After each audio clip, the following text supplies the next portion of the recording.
અને 2026-27ના ભાવો માટે કૃષિમંત્રીએ બેઠક બોલાવી રાજ્ય સરકારે પાક માટે ટેકાના ભાવ નક્કી કર્યા છે। નક્કી કરેલા ભાવ હવે કેન્દ્ર સરકારને મોકલવામાં આવશે। ઘઉં પિયતના માટે પ્રતિ ક્વિન્ટલ 4200નો ભાવ, ચણા માટે પ્રતિ ક્વિન્ટલ 7400 રૂપિયાનો ભાવ નક્કી કરાયો છે। રાઈ સરસવ માટે પ્રતિ ક્વિન્ટલનો 7600 રૂપિયાનો ભાવ મોકલાશે। શેરડી માટે પણ પ્રતિ ક્વિન્ટલે 630 રૂપિયા ભાવ નક્કી કરાયો છે। કેન્દ્ર સરકાર ભાવ ધ્યાને લે તેવી ખેડૂતો માંગ કરી રહ્યા છે।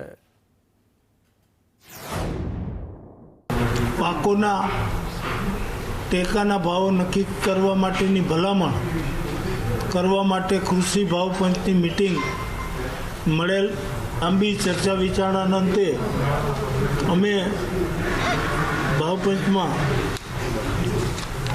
ઘઉં પિયતના 4200 રૂપિયા ક્વિન્ટલનો ભાવ, ચણાના 7400 રૂપિયા, રાઈ સરસવના 7600 રૂપિયા અને શેરડીના 630 રૂપિયા ટનનો ભાવ કૃષિ ભાવ પંચે રાજ્ય કૃષિ ભાવ પંચે ભલામણ કરી અને આજની આ મિટિંગની કાર્યવાહી પૂર્ણ કરેલ હતી।